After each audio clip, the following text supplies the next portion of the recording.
Welcome to another episode of SwillinGrog's Wonderful World of Beer. Today I'll be reviewing Brisbane Bitter, 4.9% alcohol by volume, brewed and canned by Carlton United Breweries, a wholly owned subsidiary of the Foster's Group in Yatala, Queensland. Now, what more can I tell you about Brisbane Bitter? Well, a fair bit in fact. This is just resurfaced on the market, or in other words, it's come back from the dead just in the last month. Now, if I remember rightly, this was first introduced in the 70s and phased out in the 80s. When I was a kid growing up in the 70s and 80s, I remember seeing this beer everywhere, being that I was obviously from Brisbane and everything. So yeah, I mean, it's very interesting to be holding it in my hand once again. Now, it is part of what Carlton United Breweries are calling like a heritage series, so they've re-released this and several other long defunct beers that they own the naming rights to. Apparently they have to do this every so often or they will lose the rights, apparently. I do have to say a big thank you to Jez1308 for alerting me to Brisbane Bitter coming back from the dead. It was only a couple of months ago that I actually shared a link to a old Brisbane Bitter ad with him when I was reminiscing about those days. Anyway, I think it's high time I cracked this open and made an assessment of it. Unfortunately, I don't remember what it originally tasted like because I was way too young to drink back then. So anyway, let's crack it open and make an assessment of it. Alright, pour it out into this nice cold Majestic pub glass.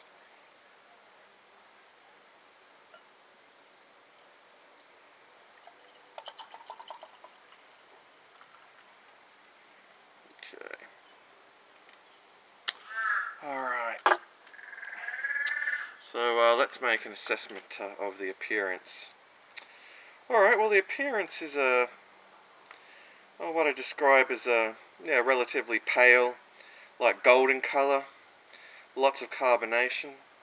It's very, very clear, very transparent. Now for the aroma. Well, your aroma is that stereotypical Aussie macro lager smell. I'm smelling mostly adjuncts there, perhaps a bit of corn, and that not so pleasant wet cardboard smell. Anyway, I'll just top this up a little. Okay. Yeah, I'm really impressed actually that they retained the old can design from I think this was circa 1979. That's really cool. Anyway, time for the taste test. Cheers to you all, and a special cheers to Jez. Alright.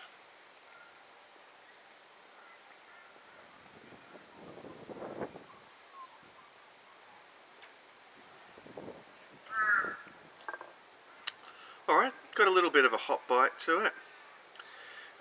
It's that typical lager taste. I mean, it's somewhat sweet and malty.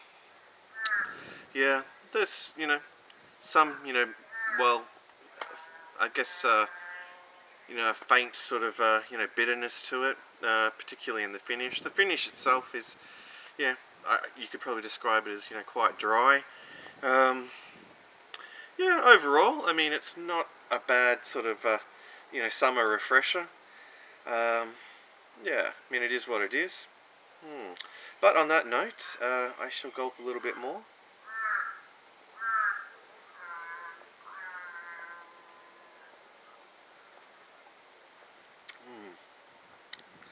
Alright, well, it is, pretty ordinary. There's nothing really special about it. I would have to agree with Jez that it's yeah, better than Victoria Bitter, easily. I would say that it's even a little bit better than Foster's.